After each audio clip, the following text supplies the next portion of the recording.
This is what I've been planning for a couple of weeks.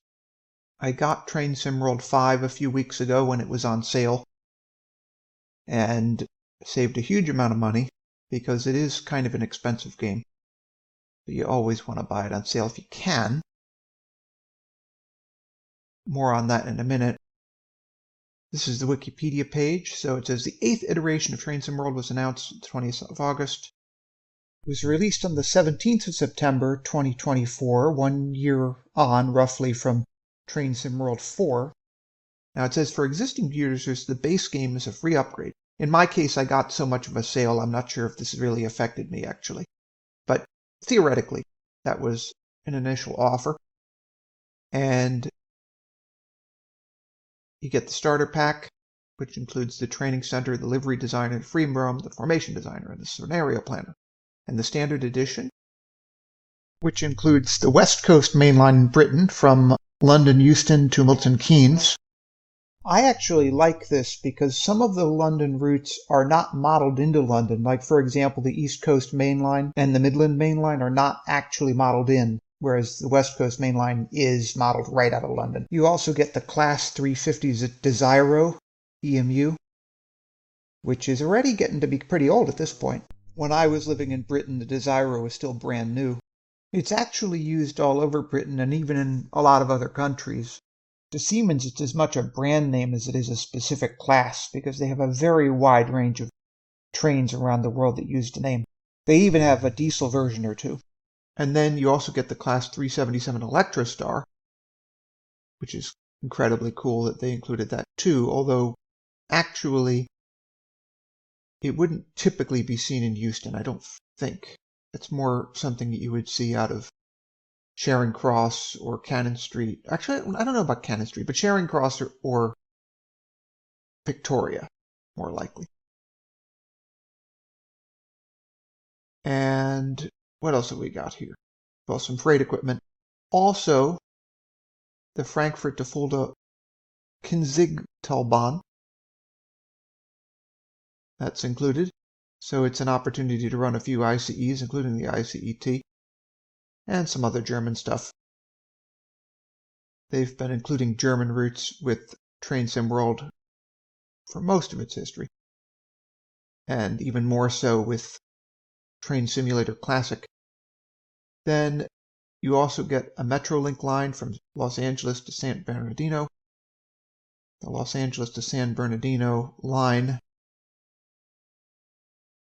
can also feature the F-125, as seen in Train Sim World 4, and some other stuff. Then the Deluxe and Special Editions include the Avanti West Coast Class 390, which was actually originally just called the Pendolino. They mentioned that here. It was designed by Fiat, just like the Pendolinos in Italy, so it's the real deal. There's a picture of one.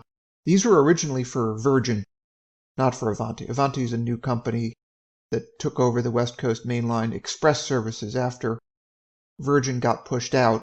That's a very complicated story, of course. I'll gloss over it for now. And you get the Vectron again, but with FlixTrain livery. This is for several of the German routes. And then Cajon Pass returns in a slightly updated version for Train Sim World 5. And other features, there's now conductor mode, where you can be the conductor. I don't know what they mean by route hopping here. I haven't seen this yet. So, there are various different DLCs. If we jump over to the official webpage, you can get Train Sim World VR, which is actually somewhat limited, actually. This is a separate game. I don't know what they're really trying to do with this.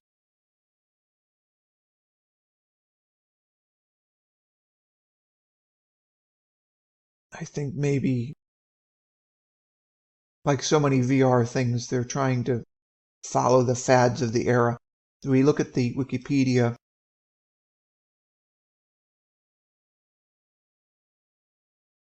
it's very limited. It's only basically the New York and Harlem, nothing else.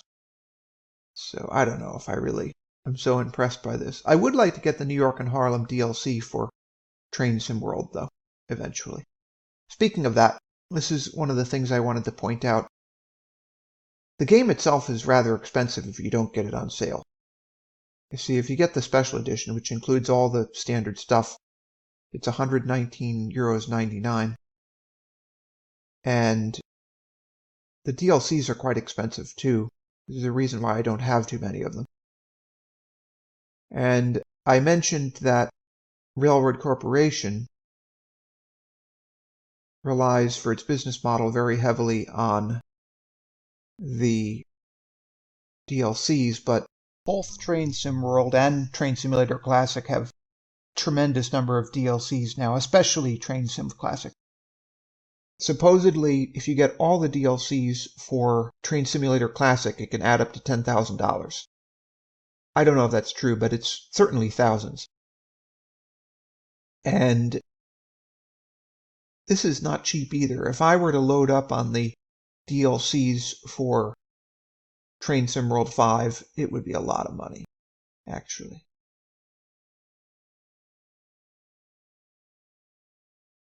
I don't actually need this.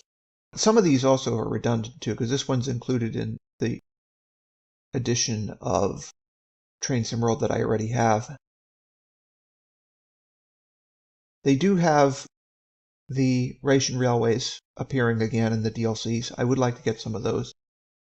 And Sherman Hill, although they've had Sherman Hill since Train Sim World 2, if I'm remembering right. And the New York and Harlem, of course. And the Southeastern High Speed that I already have via Train Sim World 4. Because if you have earlier versions of Train Sim World, the content gets cascaded to whatever the newer version is after you upgrade. I've said this before. Now,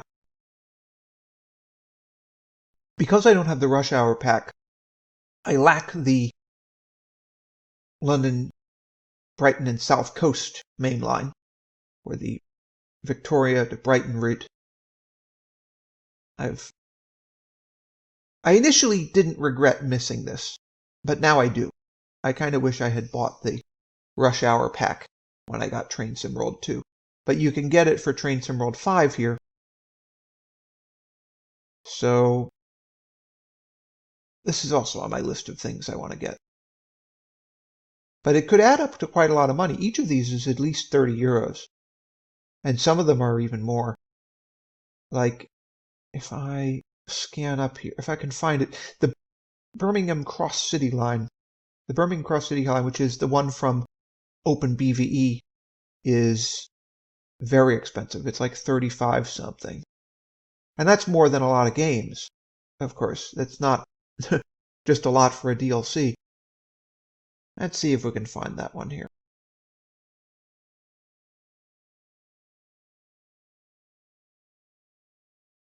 It's just a matter of scrolling. I might even be missing it here. Here, I'll search. I'll run a search if I can. Will it let me run a search? Oh, it has a search function. That's annoying. Thought you could search. Let's see. I know. Search for text. Birmingham. There we go. Cross City Line. So $35.99 for that one. Cool route, but the problem is that you're spending a fortune on it. Very pretty.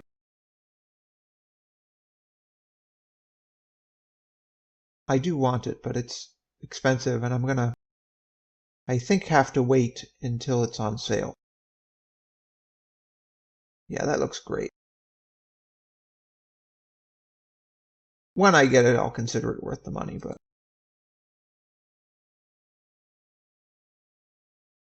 one of the irritating things is that the EMU that's featured on it, which is also the one from OpenBVE, the 323 class EMU, is only available as a trainer in the basic game.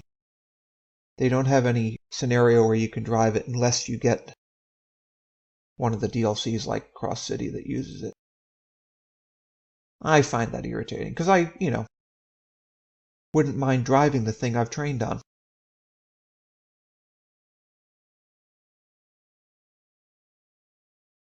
Yeah, so I guess I'll get into the game now. Take a look at some of the features. We can take a look at some of the features and see what has been improved. Okay, so there's the new splash screen without the logo, with the ES44, the Vectron, and the Avanti Pendolino. And now they have these little tips down at the bottom, which I'm a little bit skeptical of. These are so easy that I'm not sure if anybody really benefits from them.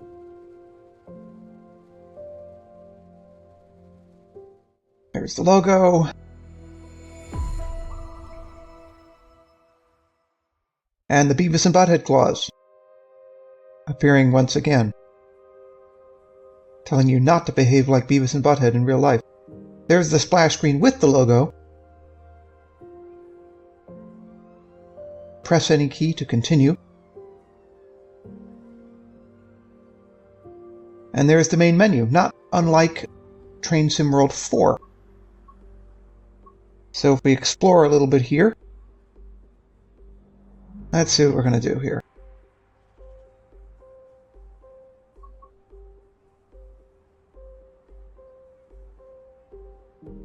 So this is the store.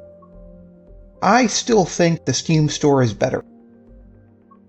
Although having said that, you may find some things in this store that are not on Steam. I don't see anything obvious, but you might find something, possibly. I think all this stuff is on Steam, though.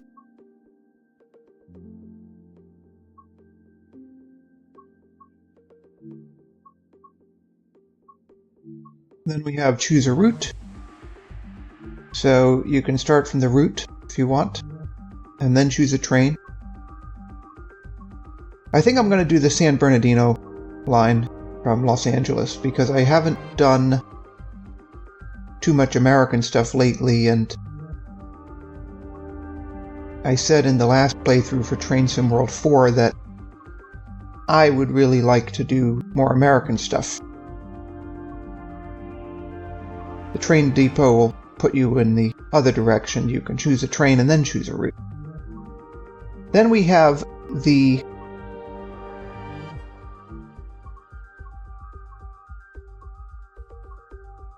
creators area. And we have all the liveries that you can design. Formation designer, livery designer, scenario planner. I have still not designed any liveries. I doubt it's very hard, but I'm mostly focused on playing the game right now. My sense is that Train Sim World is not as easily moddable as some other things.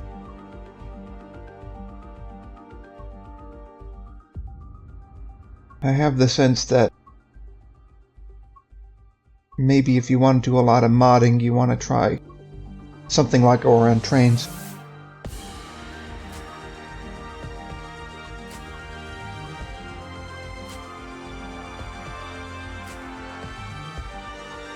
Nice selection of rolling stock, though.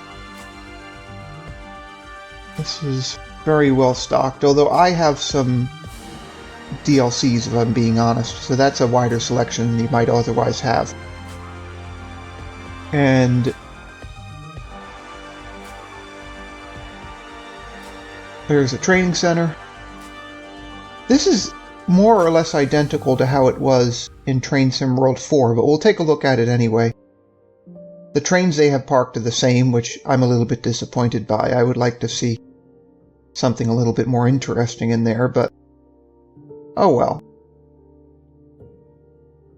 That Preston to Carlisle route is actually meant to be a historical one from the 80s. in case you might be disappointed. I think you could run the Pendolino on it, but it wouldn't be 100% authentic. I wouldn't think. Alright, so, what have we got here? We've got the same old German trains as before. We have the Azuma there, and the other stuff. Yeah, everything here is from Train Sim World 4, or even earlier. So nothing really new to see here. If you want more detailed descriptions of these trains, I would say go check out my Train Sim World 4 playthrough.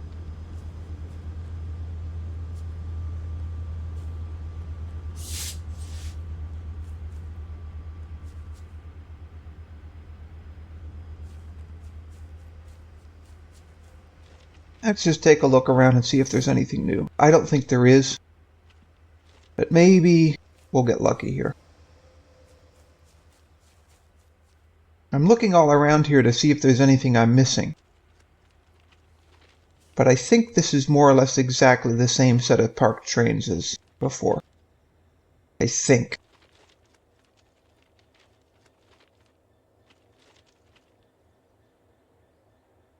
What are these down here? Am I going to be proven wrong? Let's see. I don't think so. Maybe check over here.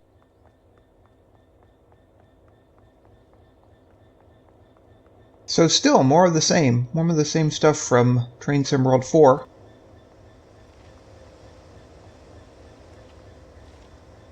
Exactly the same. Down here, found a route map. You can actually have achievements on the training center because of the route maps and other little bits and pieces of things you can find. But effectively the training center is just a training center for training and experimentation, which is one of the reasons I would like to see more of the trains in it. I'm not thrilled that they have exactly the same stuff parked here as last time, because there is some interesting stuff now that's been added.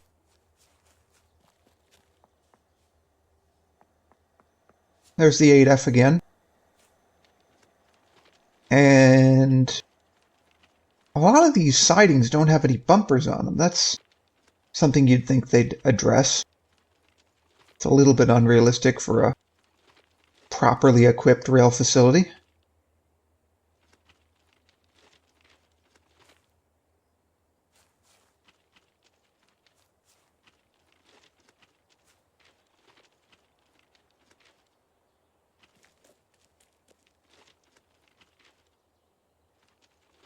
Trying to follow the rules here and look both ways.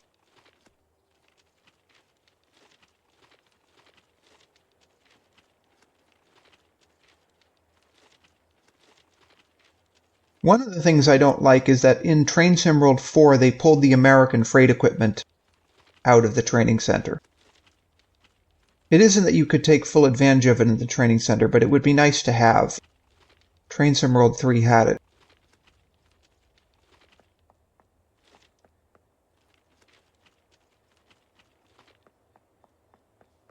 They do realistically have junk lying around, but again, I'm not sure how fond I am of this.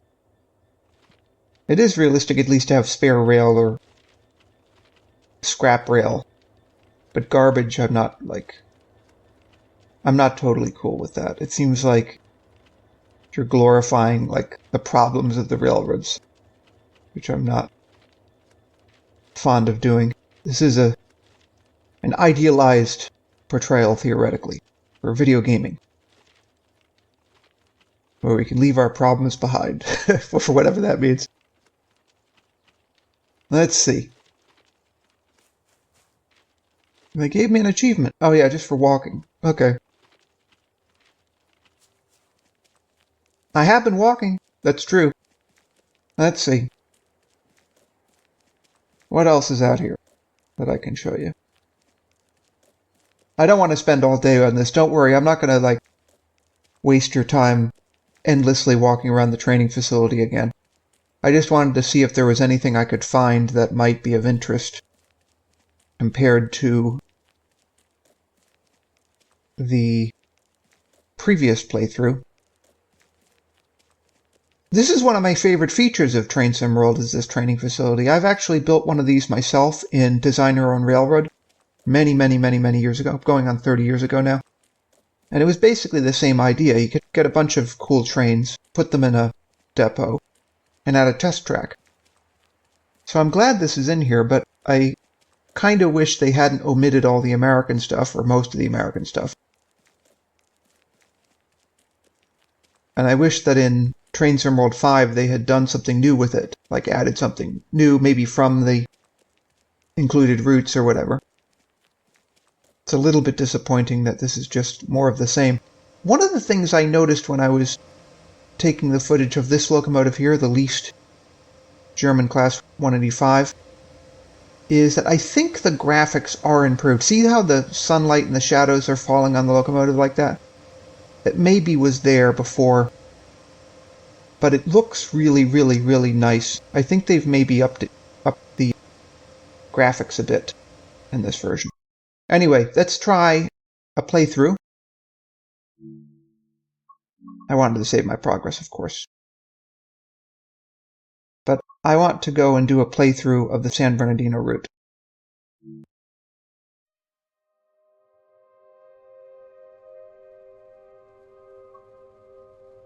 Let's see what we can set up here. There it is, Creators Club. I wanted to say that before. Not Creators section. Now, before I start, I should probably go over the train I'm about to drive, because it's not included in the training center, even though I'd like to see it there eventually. So I'm going to jump into a scenario here and not actually play the scenario, because that's basically my only option in that case.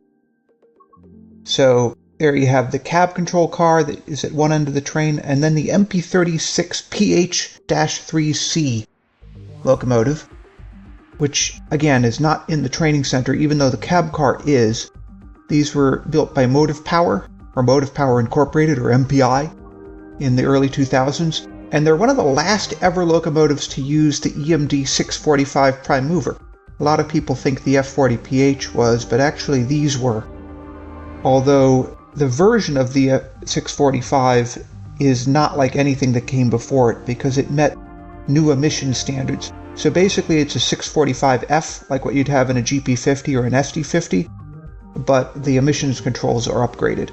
And it's got a little bit more power, because the original F had 3,500 horsepower, whereas this one has 3,600. So it's basically special.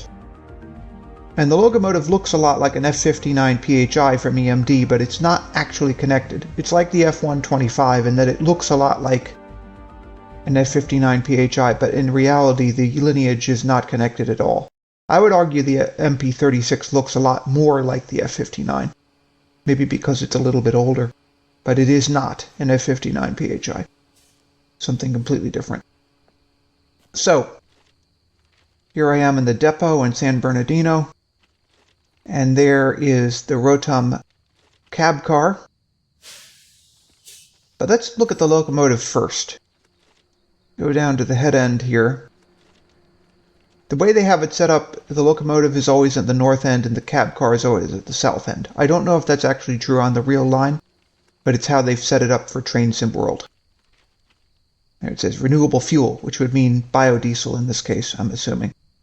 Because these are diesels, there's nothing particularly special about them. And there you can see the head-end power and the knuckle coupler and other American features of this locomotive.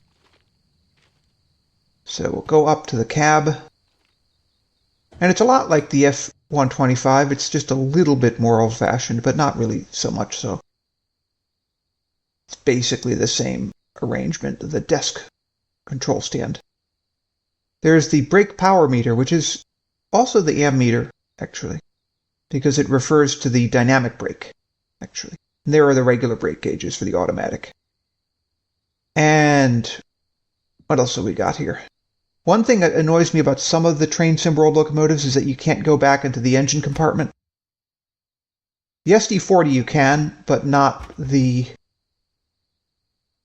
cab units, which is a little bit frustrating.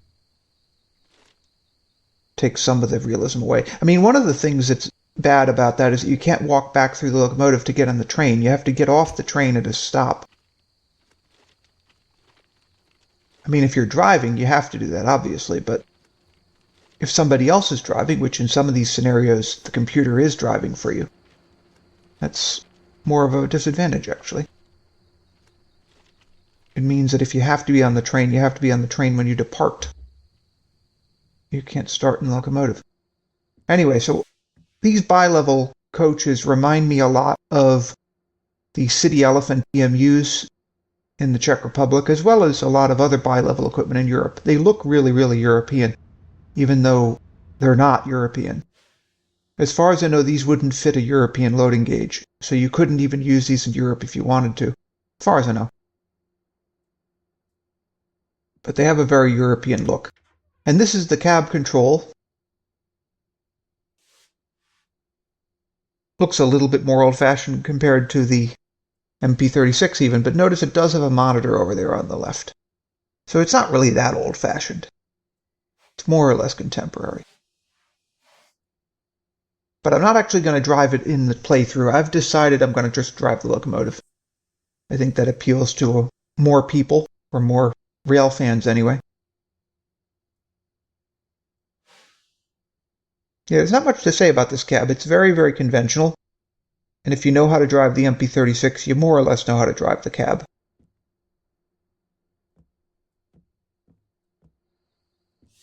See if I can close the door. These really are cantankerous, but I think this is the first time I've ever managed to actually close one from the outside. I think I finally found the trick of going to the door seam there. There's the F125. So if you wanted to drive that, you could drive that too, although not in this scenario. They do let you drive exactly the same timetable with the F125 as the MP36, without any changes. And there is an SD40-2 freight diesel of Burlington Northern and Santa Fe Railroad. I've talked about this in another video, and it is one of my favorite locomotives in Train Sim World, although again, I won't be playing it in this playthrough. I haven't done it yet, actually. I probably should. There's the train, but let's get into the run. Through the trains, and then we choose a route. San Bernardino.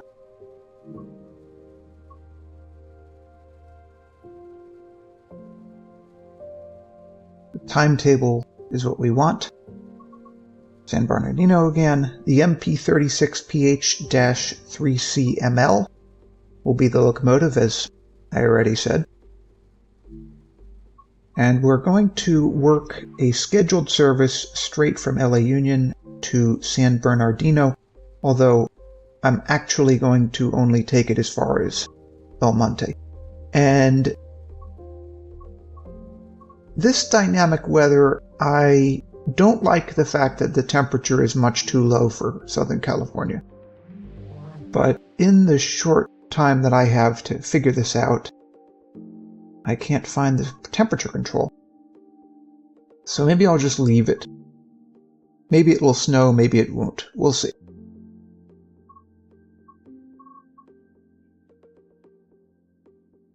Now, of course, this is one of the newer scenarios, or one of the newer timetable services in this case, which you can be the conductor in. But again, I just opted for the driver. And that splash has nothing to do with this. Neither does that ad, neither does this splash. Back and forth. And then we're being shown our locomotive, our total weight of the train, the total number of cars, and the total length. So I have to very quickly set up the train here. Setting up the brakes and setting up the lights. I don't actually have very much time at the beginning of this. No time for a terminal test or anything of the brakes. That's unrealistic, but we'll go with that. We'll put in the reverser. and I open the doors. In most versions of Train Sim World that I'm aware of, the right doors are opened with the U key, the left doors are opened with the Y key.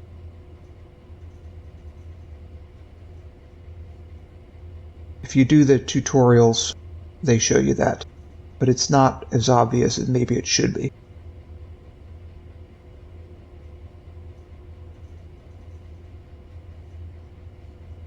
So once the passengers are loaded, we can get out of here. But we have a few more seconds before the official departure, and then I can lock the doors and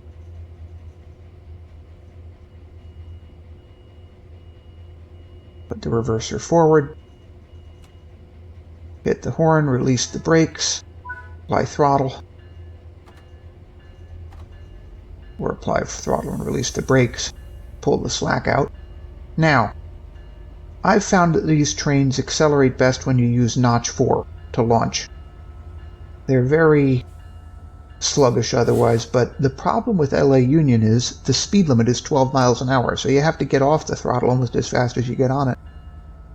So I'm easing off here.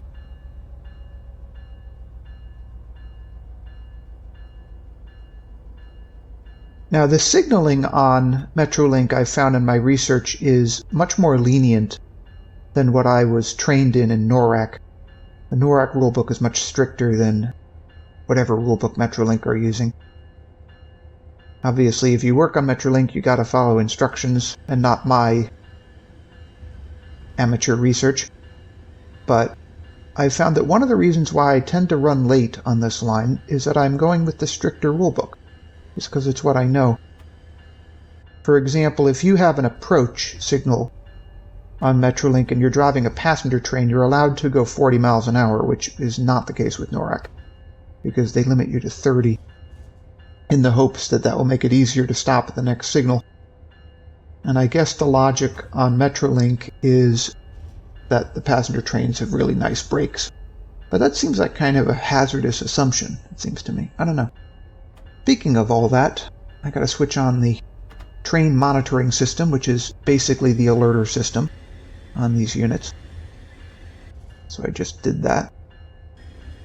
The speed limit saves pretty low, pretty far out, and another issue with this particular route is that as you leave town, you have to go through a switch that's limited to 15 miles an hour. So the fact that the speed limit is about to go up to 25 is basically irrelevant.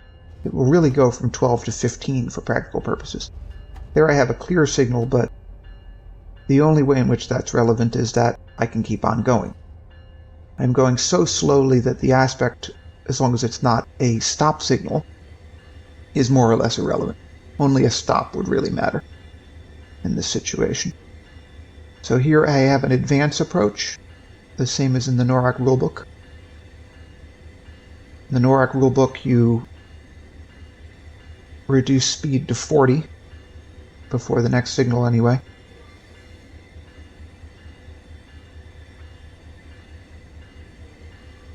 Metrolink is a little bit more lenient with that.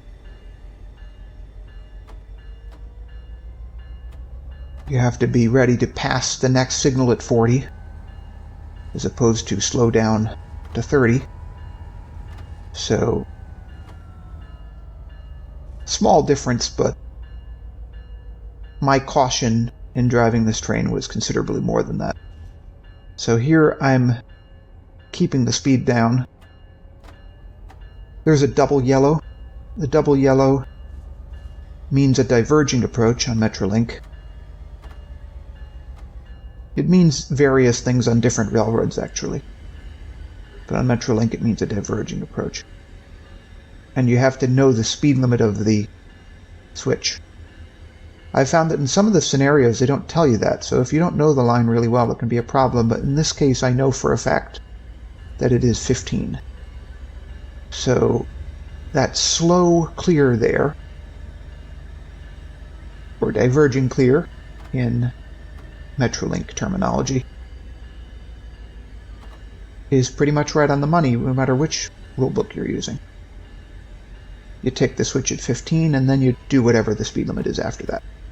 And the speed limit in this case will soon go up to 25 and then 45. So once I'm off the switches here, because there's more than one as you can see, I can gently bring the train speed up.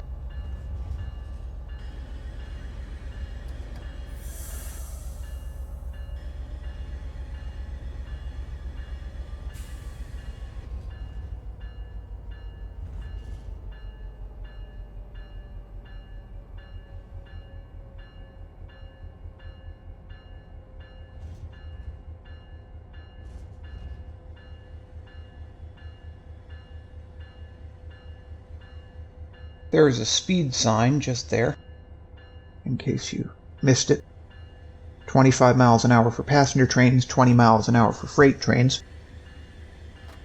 So once my whole train is in the zone, I can open up a little bit, just a little.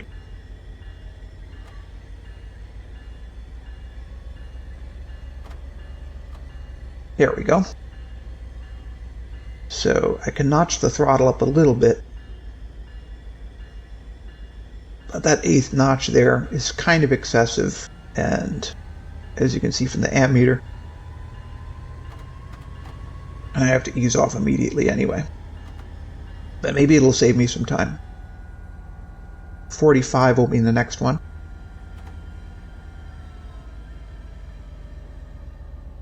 In general, I've found the speeds on this line are not very high, but it is a single track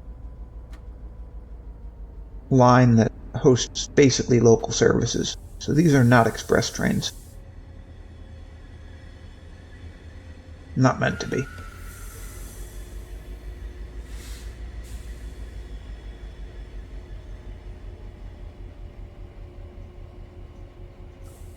There is the 45 mile an hour speed sign for 30 for freight. So I can accelerate a little bit more once the train is all past it.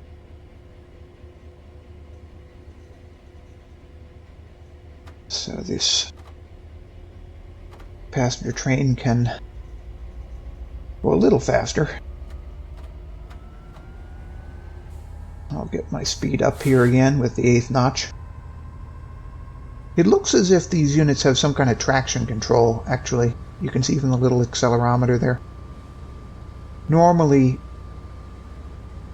most American diesels can't accelerate this well from such a low speed at notch 8.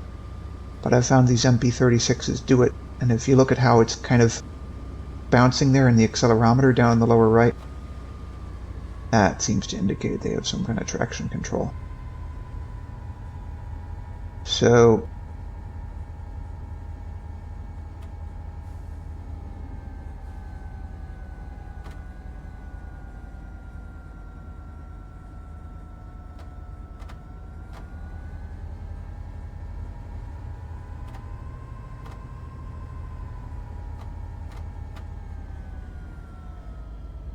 we're moving right along here. Not blazing fast, but certainly a lot faster than 15. So there is another advanced approach signal. And so I will keep my speed down at 40 in the NORAC fashion. Even if on Metrolink I could theoretically go a little bit faster. The rules only really require me to be going 40 when I reach the next signal, but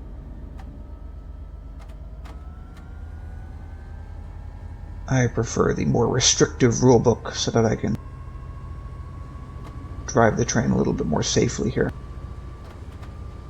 As it happens, I've found that when I drive in this way, I tend to be 1 or 2 minutes late to the Cal State train station up ahead. But I make up the time on the way to El Monte.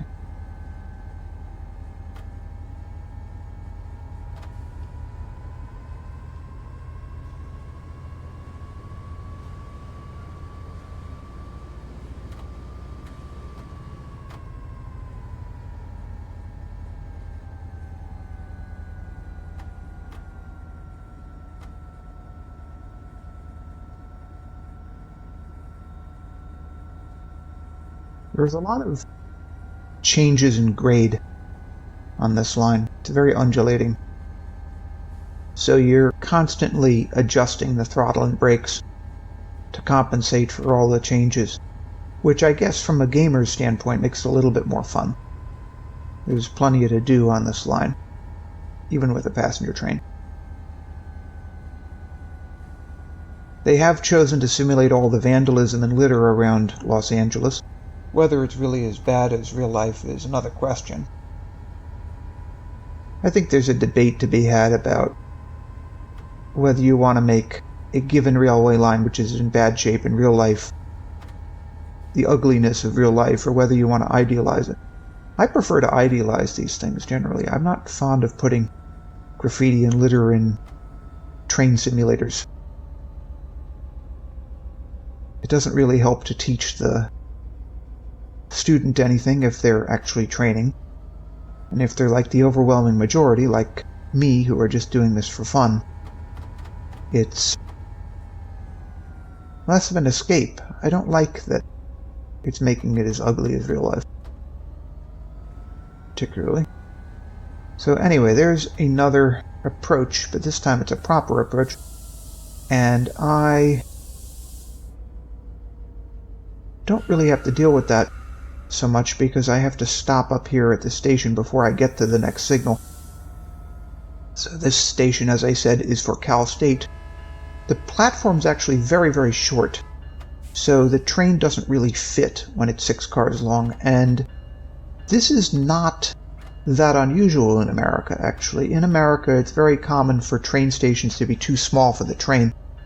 A lot of that is budgetary.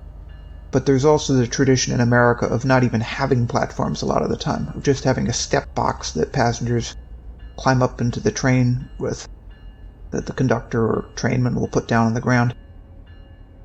Cal State has a proper high platform, but the high platform, like I said, is only for a few cars of the train. I can pull in, but the train is not going to fit. See, it's tiny. Very, very tiny. So I have to stop up here at the marker for a 5-car train. I guess the locomotive counts as 1 car in Train Sim World's estimation. Maybe not in Metrolink's estimation, so if I'll pull up right there, it's not perfect, but it'll do. I put the brakes in full service and I open the doors, and we load. But this station is tricky also because it's hard to see. Regardless of which direction you're approaching it from, it's hidden under the bridge there, so it's very hard to see without following the signage what really you're doing. As you can see also, again, as I said, the train doesn't really fit in the station. It's really too long.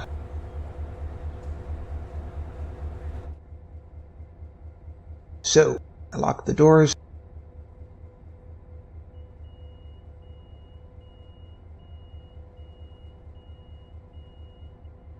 Hit the horn, and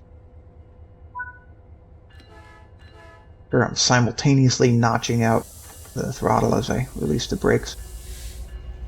With passenger trains, this matters less than with freight trains, obviously.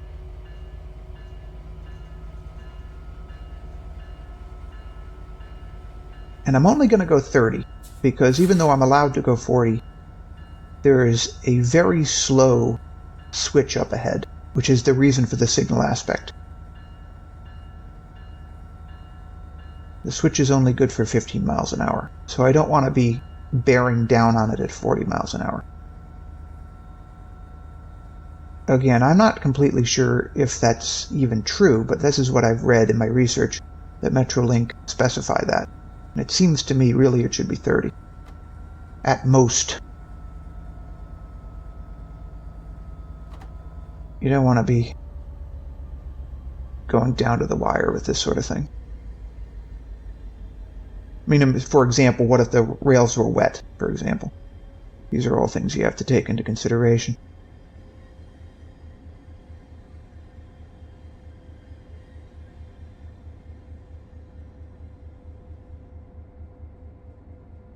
And as I said before, I know for a fact that if I drive the line in this way, I do arrive at El Monte on time. Not early usually, although I have also managed to get there early before. But I can get there on time, following this safety standard, so why not? Now this line theoretically has a much higher speed limit, but that's only if you take the faster main track through the passing siding up ahead, instead of the passing siding itself, because it's the passing siding which has the 15-mile-an-hour limit.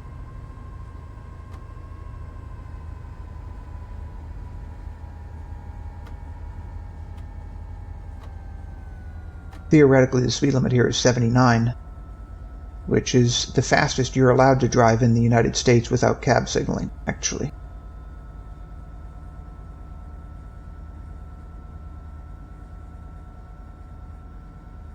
These trains appear to have an alerter, but not cab signals, so they are not allowed to exceed 79.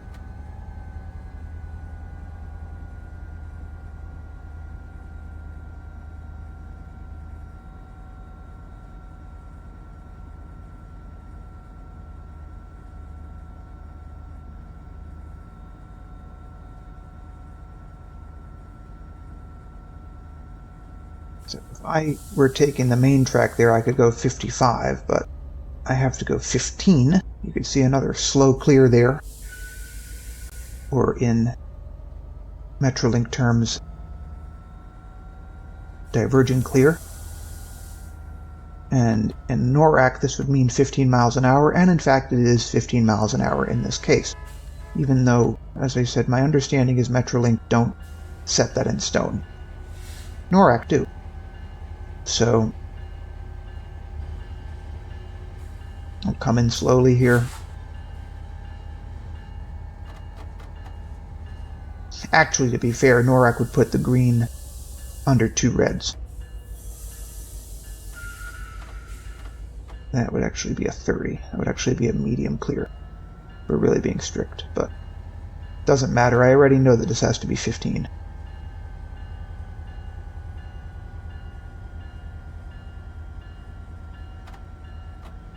You could say it's functionally a slow clear.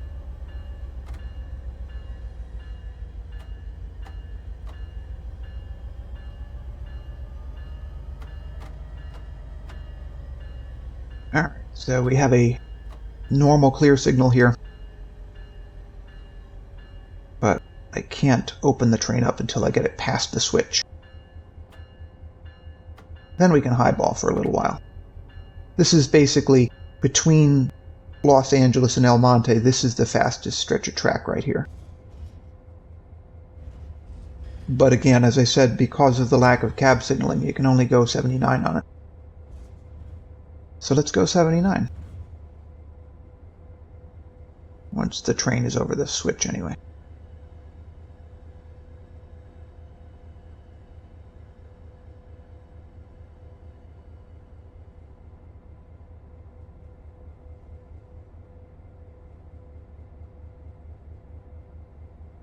Initially it's 55 because they're still in the passing siding area there. Let's just go to 8, and by the time we get up there, we'll be cleared to go 79. There it goes. The ammeter goes crazy for a second there, and now the train is starting to step out.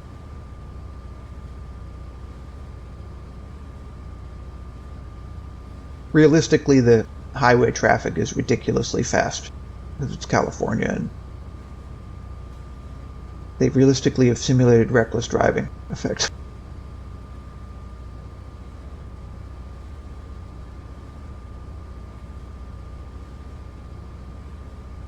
It's the alerter. So it has an alerter, it just doesn't have cab signaling. So, because this is a passenger train, we're picking up speed reasonably well.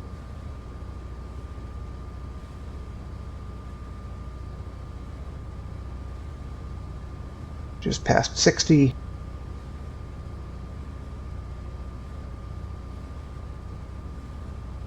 Now we're highballing properly.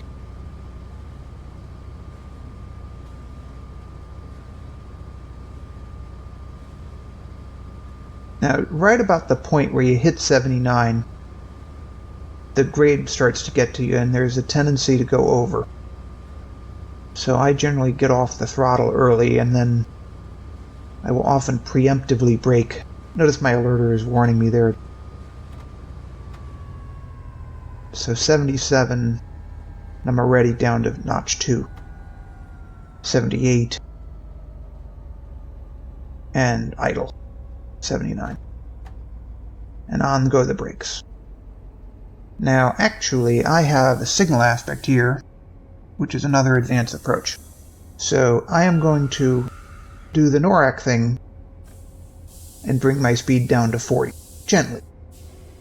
Because I know I have to do the station stop down here anyway, and I also know this won't make me late. I'll still be on time if I take it easy here.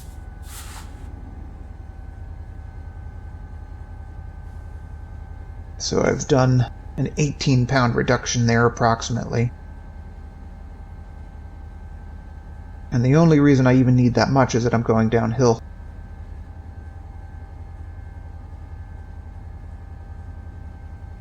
Alright, so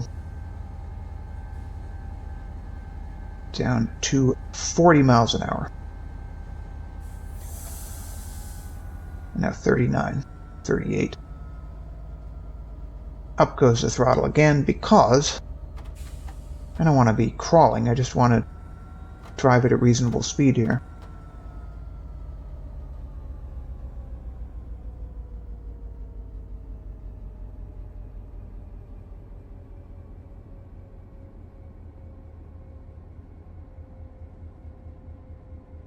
Some of the spawning of the cars is a little bit weird.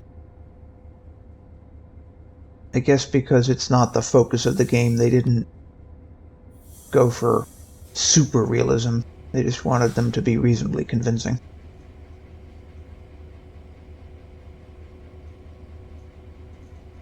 Some of the crossings on this line don't work properly either, because you have the gates not going down when you approach and have all these cars going through.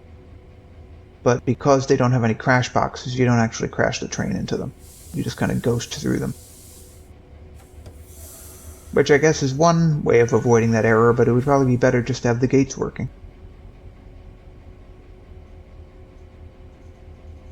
This is the first generation of this route in Train Sim World, because it's one of the routes that comes with the basic install of Train Sim World 5.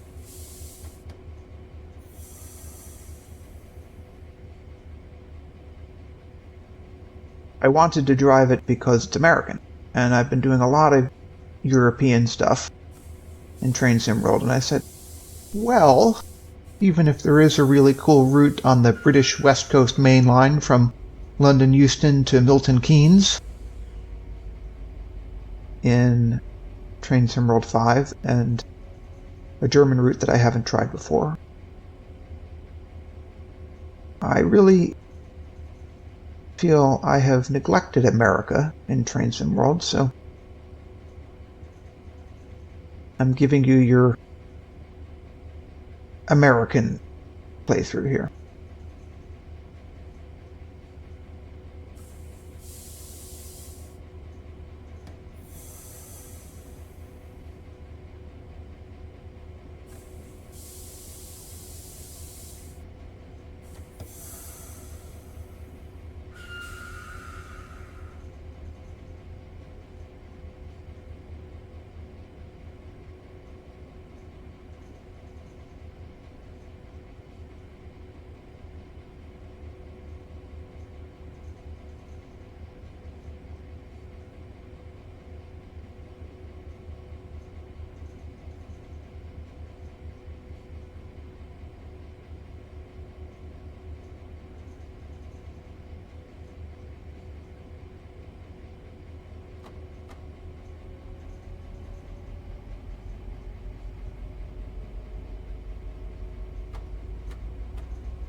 It comes down again up here, but It's not 100% relevant because I'm already going 40.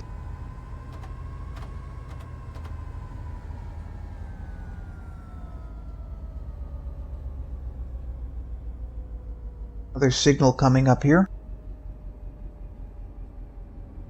Here the tunnel is shared with the car traffic, you can see there. So we have another double yellow indicating diverging route. I have to slow down anyway because the speed limit is dropping up here. So the signal aspects are one thing, the speed limit is something else. The speed limit is actually slower than the signal aspects. As you approach El Monte, the speed limit drops to 25, but then in El Monte station itself, the speed limit is 20. So you have to take it really slow going in, which can put you in a position to be late, but actually I expect to be on time, even with my very cautious driving here. I'm 0.6 miles from the station, and I have almost 3 minutes to get there.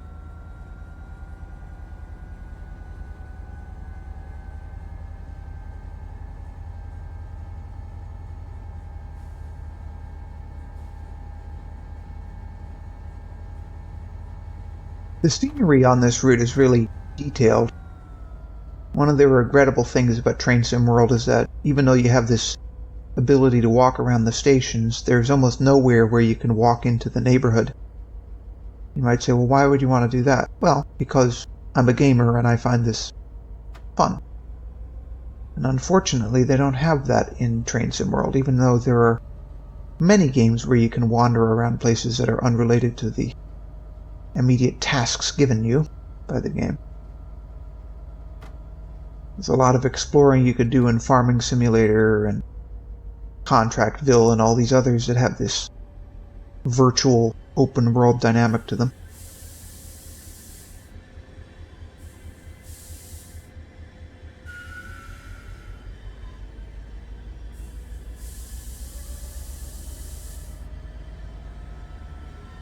For that matter, you can walk around Mashinki quite a lot.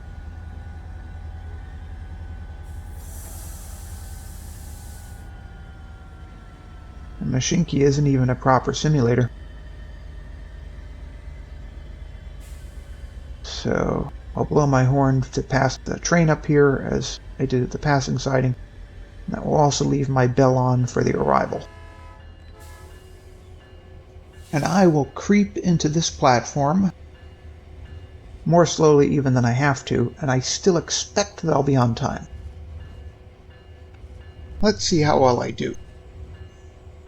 Looks like it's going to be almost exactly on it.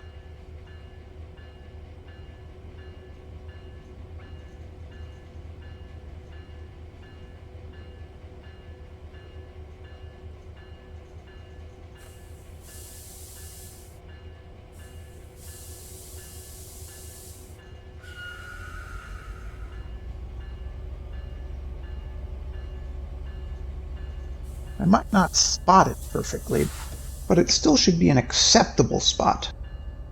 If I let it roll up here, I'll give it a full service right here. And actually it will be correct, it looks like. Almost a perfect spot. And I'm on time, as predicted. So, I guess thanks for watching. I don't have much else to say. I may do some additional long plays or playthroughs of this. I really enjoy Train Sim World, being a rail fan and former amateur railroader anyway. I would like to do more of these routes, new and old, and see what I can do with them. So until the next playthrough, thanks for watching.